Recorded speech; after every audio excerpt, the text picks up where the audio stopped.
The termination letter was already signed when Miles Hargrove walked out of Northgate Memorial Hospital for the last time. Still wearing his scrubs because he hadn't had time to change, still carrying his daughter's drawing in his chest pocket. A crayon sun, with a lopsided smile that 6-year-old Bree had slipped into his bag that morning before he dropped her at school. Behind him, the hallways buzzed with the usual controlled chaos of a Tuesday shift change. Nobody stopped him. Nobody said anything beyond a few awkward glances from nurses, who looked away fast. The way people do when they've witnessed something they don't want to get involved in. Some of the staff had heard what happened in the administrator's office. Word travels fast in hospitals. By the time Miles reached the parking garage, he already knew that at least 3 people had been told he made a scene. He hadn't made a scene, he'd simply said no. That was apparently enough. Miles Hargrove had spent 11 years at Northgate as a respiratory therapist. The kind of work that doesn't make the news, doesn't come with plaques on the wall, doesn't get mentioned at fundraising galas. He kept people breathing. Premature infants, post-surgical patients, elderly men with collapsed lungs who grabbed his wrist and couldn't let go. He showed up before dawn and stayed long after his shift ended because somebody always needed him. And he was the kind of man who found it very hard to leave a room when someone needed him. That quality had served the hospital well for over a decade. It had also cost him almost everything. His wife, Joanna, died 22 months earlier from a pulmonary embolism, a brutal irony that Miles never spoke about aloud, though people who knew him well understood it sat somewhere behind his eyes at all times, a weight he carried in complete silence. She was 38, healthy, running a 5K one weekend and gone the next. The embolism formed quietly, the way disasters often do, and by the time anyone recognized what was happening, there was nothing left to do but hold her hand and make sure she wasn't alone. She wasn't alone. Miles was there.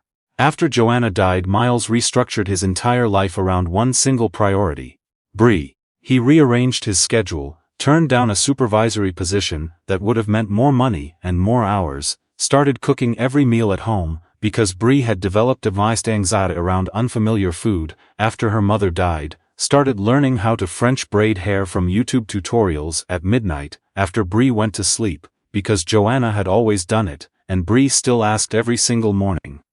He got pretty good at it, eventually. For almost 2 years, he held everything together with sheer stubbornness and love, and the particular exhaustion of a person who refuses to fall apart because someone is depending on them. He was managing, not thriving, not comfortable, but managing. Until the hospital hired Dr. Sylvia Crane's replacement. Dr. Kenneth Ashby arrived at Northgate in late spring, with a reputation for turning around struggling departments, and a management philosophy that could be summarized generously as results above everything. He reorganized schedules within his first month. Mandatory overtime became standard. Lunch breaks got shorter. Staff meetings were added on Saturday mornings. And when Miles submitted a formal request to keep his existing shift structure so he could continue picking up Bree from her after-school program by 5:30, the request came back denied with a single line of explanation. Operational needs have changed. Miles resubmitted with documentation. He'd done this before, had it approved before, had been doing it without incident for 22 months. He explained the situation clearly. Single father, no family nearby, childcare arrangements built around a specific schedule, no flexibility without significant disruption to his daughter's stability. The second requests also came back denied. He requested a meeting with Ashby directly. That meeting lasted 11 minutes. Miles remembered counting the minutes because there was a clock on the wall behind Ashby's head. And he'd found himself staring at it while Ashby explained, in a measured tone, that managed to feel both polite and contemptuous at once, that the hospital could not make individual accommodations. That set precedents affecting department-wide scheduling. Miles said quietly that he had been making this work for nearly 2 years, and that his performance reviews were spotless. Ashby said that performance reviews weren't the issue. Miles said his daughter was 6 years old and had recently lost her mother. Ashby said he understood that, and that he was sorry for Miles's situation, and that the schedule stood. Miles looked at him for a long moment. Then he said something that surprised even himself. He said, "Then I'm done." He wasn't angry when he said it. He wasn't dramatic. He was just finished. in the way a person gets finished after they've bent as far as they can bend, and felt something quietly snap inside them. Ashby seemed to expect him to reconsider. Miles didn't. He cleaned out his locker, signed the termination paperwork HR had ready with an efficiency that suggested this outcome had been anticipated, and walked out to the parking garage carrying his daughter's drawing and the faint smell of hospital disinfectant that never fully washed out of his scrubs. In the car, before he started the engine, he sat still for a few minutes. He had $200 in savings. Rent was due in 18 days. Bree's next therapy appointment, she'd been seeing a grief counselor since Joanna died, was next Thursday. He started the engine and drove to pick up his daughter. That evening, after Bree was in bed, Miles sat at the kitchen table with a legal pad and a cup of coffee that went cold before he drank it. He wrote down every number he could think of. He crossed things out. He rewrote them. The math didn't get friendlier no matter how many times he ran it. On the wall beside the table, Bree had taped up a series of drawings she'd made over the past few months. One of them showed a stick figure family, a tall person with brown hair, a small person with pigtails, and a third figure with a heart drawn over it, slightly separate from the other two. Bree had explained, without being asked, that the one with the heart was Mommy watching from somewhere else. Miles looked at that drawing for a long time before he turned the legal pad face down and went to bed. He found work within a week, not at a hospital, but at a home health agency, doing respiratory assessments for homebound patients across a patchwork of neighborhoods on the north side of the city. The pay was lower, the schedule was inconsistent, but the agency let him build his own daily route, which meant he could start early and be home by 3. He picked up Bree from school himself every afternoon. He was there when she got off the bus. He was there. That mattered more than he had words for. They settled into a new kind of ordinary. Miles made oatmeal in the mornings with whatever fruit was on sale. He packed Bree's lunch in a blue container with her name, written in permanent marker across the top. He learned, slowly, that Bree needed 20 minutes of quiet when she got home before she was ready to talk about her day. And he stopped asking questions until she came to him on her own. He started to understand his daughter in ways that felt both like a privilege and a consequence of grief. As if losing Joanna had compressed years of ordinary fatherhood into a narrow, intense passage.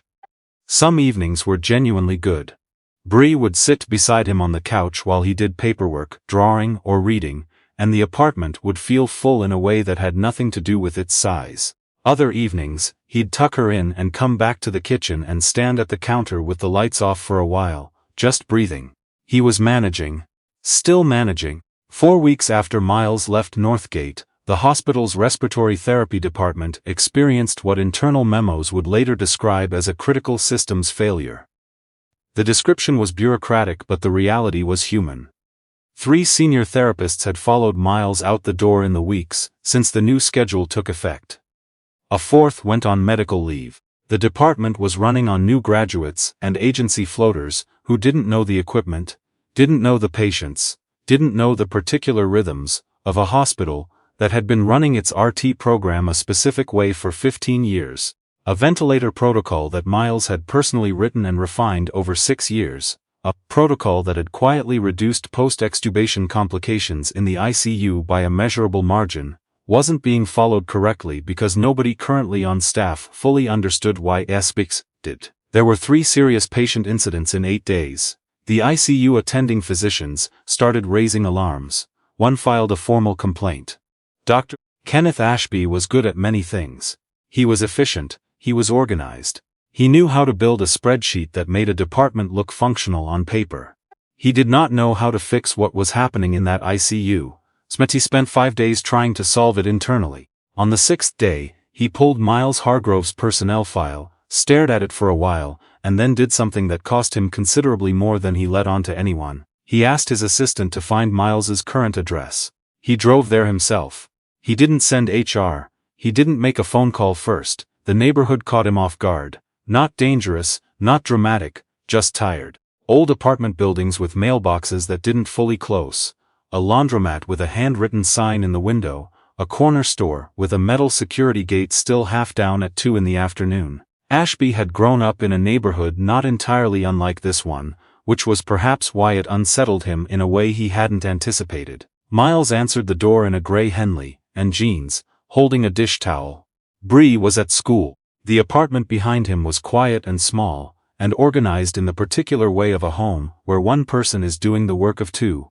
Every surface functional, nothing decorative except for the drawings covering half the kitchen wall and a photo on the bookshelf of a woman laughing at something off camera. He looked at Ashby without particular surprise or particular hostility. Just looked at him. Ashby explained the situation. He explained it more thoroughly than he'd intended to, actually. The incidents in the ICU, the protocol failures, the staff attrition, the complaints from the attendings. He was accustomed to controlling conversations, to entering rooms with leverage. Standing in Miles Hargrove's doorway with a dish towel in Miles Hargrove's hand, he found the leverage had shifted in ways he didn't entirely understand. He asked Miles to come back. Temporarily, he said, just to stabilize the department, train the new staff on the protocol, consult on the ICU cases. Miles leaned against the doorframe and looked at him for a moment. Then he said, with no heat in it, "You told me operational needs had changed." Ashby said nothing. Miles said, "My operational needs haven't changed. My daughter still needs to be picked up at 3 o'clock. She still has a therapy appointment every Thursday. She still needs me to be her father, not a person she sees for an hour before she goes to sleep." Ashby said he understood. Miles said, "I'm not sure you do." He wasn't cruel about it. He wasn't performing. He was a man who had made a decision and was living by it, and there was a quietness in that which Ashby found genuinely difficult to argue against. He drove back to the hospital. He told his assistant the meeting hadn't gone as planned. He did not sleep well that night. Over the following week and a half, Ashby found himself doing something he hadn't done since his residency, second-guessing himself.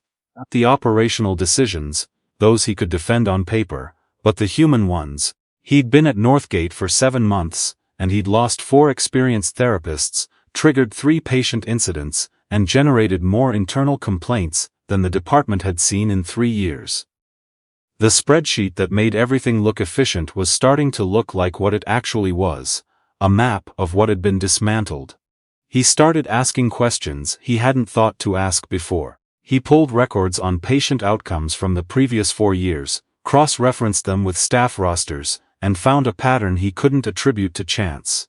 Miles Hargrove's name appeared in the documentation of almost every significant protocol improvement the department had implemented since 2019, not in a showy way, not in a way that made the evening news or generated a commendation plaque. Just present. Just consistent. Just the same person, year after year, making things work better. He thought about the kitchen wall covered in children's drawings. He thought about the photo of the woman laughing. He thought about a 6-year-old who had lost her mother and needed her father to be home at 3. 2 weeks after his first visit, Ashby drove back to the apartment on a Thursday evening. It was raining. A cold, determined rain that had been falling since morning. He sat in his car for a few minutes before he got out. Miles answered the door again. This time, Bree was there too, sitting at the kitchen table with a worksheet and a cup of apple juice, her feet not quite reaching the floor. She looked up at Ashby with frank, unguarded curiosity. "Are you my dad's friend?" she asked. Ashby opened his mouth and found he didn't have an immediate answer. Miles watched him without rescuing him from the question. "I'm trying to be," Ashby said finally. Bree considered this with the gravity that 6-year-olds sometimes bring to assessments of character. Then she went back to her worksheet, apparently satisfied. Ashby came inside. He sat at the kitchen table. Miles didn't offer the living room, and somehow the kitchen felt right, felt like the kind of place where real things got said. He had brought a folder with him. He set it on the table but didn't open it immediately. He said he had been thinking about what Miles told him. About operational needs. He said that word, operational, had started to feel hollow to him in a way it hadn't before, and that he wasn't entirely sure what to do with that. Miles poured 2 cups of coffee. He set one in front of Ashby and sat down across from him. Ashby talked for a while. He talked about what had gone wrong in the department since Miles left. Not defensively, not with excuses, just factually, which was harder than it sounded. He talked about the protocol and what the attendings had said, and the 3 patients who'd had close calls, because the people responsible for their breathing didn't fully understand the system that had been protecting them.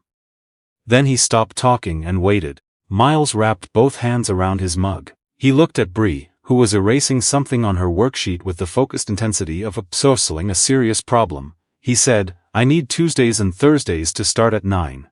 Bree has morning group therapy on those days and I take her." Ashby nodded. Miles said, "I need to be out of the building by 3:15, every day that I'm there, not most days." "Every day," Ashby said he understood. Miles said, "And I need you to actually understand why those things matter. Not accommodate them because you need something from me right now. Understand them." The room was quiet for a moment except for the rain, and the sound of Bree's pencil, scratching against paper. Ashby looked at the drawings on the kitchen wall. He looked at the photo on the bookshelf. The woman laughing at something off camera, captured mid-moment, alive in the particular way photographs sometimes hold people after they're gone.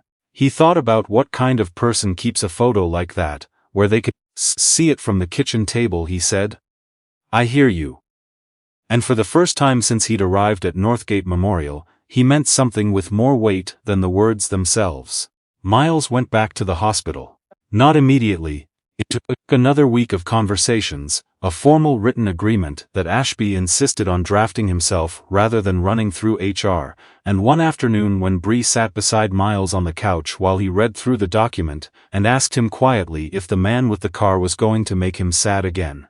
Miles told her no. He told her this time was going to be different. She studied his face the way children do when they're deciding whether to believe something. Then she nodded, once, the way her mother used to nod when she'd made up her mind about something. He signed the agreement that evening. What happened at Northgate over the following months wasn't dramatic from the outside. There were no press releases, no ribbon cuttings. But inside the department, things changed in the quiet, durable way that real changes happen. Not announced, just present. The protocol was retrained. The new graduates learned not just the steps but the reasoning behind each step, because Miles taught it that way, because he believed that people who understand why make better decisions than people who only know what. The ICU incidents stopped. Post-extubation complication rates began trending back toward where they'd been before the disruption.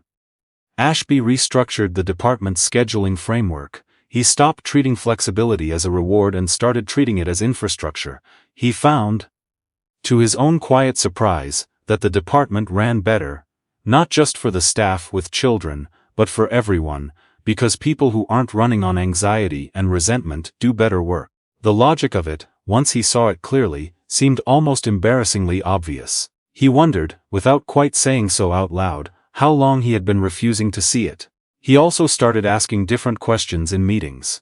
Not "can we do this?" but "what does this cost the people doing it?"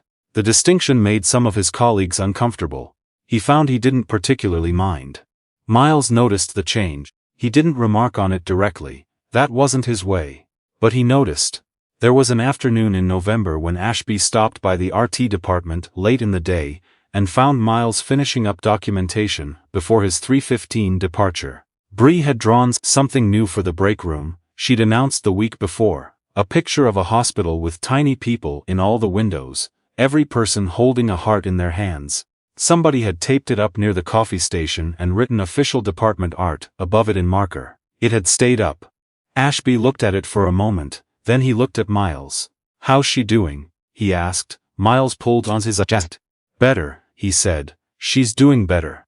Ashby nodded. He seemed like he might say something else, and then didn't.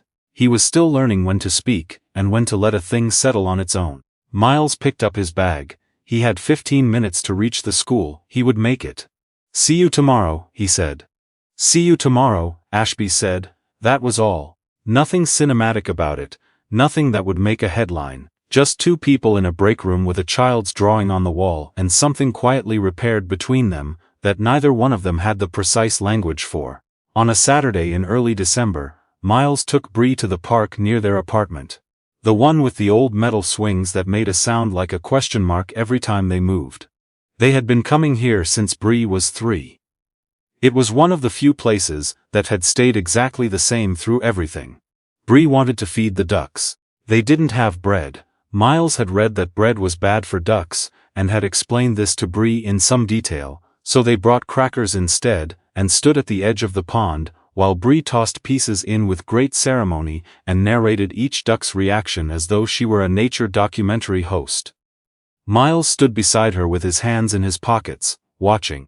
The light was doing something particular that afternoon, the flat pale gold of early winter that makes ordinary things look considered. Bree's voice rose and fell as she kept up her running commentary on the ducks. Miles thought about Joanna, the way he did sometimes in places they had all been together. Not with the blunt force of early grief, but with something softer and more complicated, more like gratitude for what had existed than pure sorrow for what was gone. He thought about the morning he walked out of Northgate in his scrubs, with a crayon drawing in his pocket. He thought about Bree's question, "Are you going to make him sad again?" He thought about the answer he had given her, and whether he had been right to believe it, and the fact that, months later, standing at the edge of a pond while his daughter counseled a duck on its life choices, he thought maybe he had been. Not because everything was resolved. His savings account was still thin. The grief still arrived without warning sometimes, in the middle of ordinary moments, and he had learned to let it pass through him rather than fight it. The work of rebuilding a life after loss is not the kind of work that finishes. It is the kind that you just keep doing, quietly, every day, with or without an audience. But something had shifted. He could feel it in the way he moved through his mornings, in the way he sat down at the kitchen table now, without turning the notepad face down. He could feel it in the way Bree sometimes came and leaned against him in the evenings, without saying anything, the way she'd started doing again recently, which she'd stopped after Joanna died, and which her grief counselor had mentioned, months ago, as something to watch for. That, more than anything, was the thing he couldn't put a number on, that leaning. Bree ran out of crackers. She informed the ducks of this fact with appropriate solemnity, then turned around and held out her hand to her father. He took it. They walked home the long way, past the laundromat and the corner store, and the mailboxes that didn't fully close. The neighborhood looked the same as it always had. Miles had stopped apologizing for it, even in his head. It was where they lived. It was where they were rebuilding, carefully, together. That was enough. Not everyone who leaves a job they've given everything to, gets to walk back in on their own terms. Not every institution pauses long enough to recognize what it lost until the loss becomes impossible to ignore. Not every person in a position of power has the capacity to sit across a kitchen table and actually listen. But sometimes, not always, not easily, not without cost. Those things happen. And when they do, the people who refuse to disappear quietly are the ones who made it possible. If this story stayed with you, take a moment and tell us in the comments. Have you ever had to choose between a job and something that mattered more? What did you choose? And looking back, would you choose it again? Share this with someone who's in the middle of that decision right now. They may need to hear that the people who walk away for the right reasons don't always lose.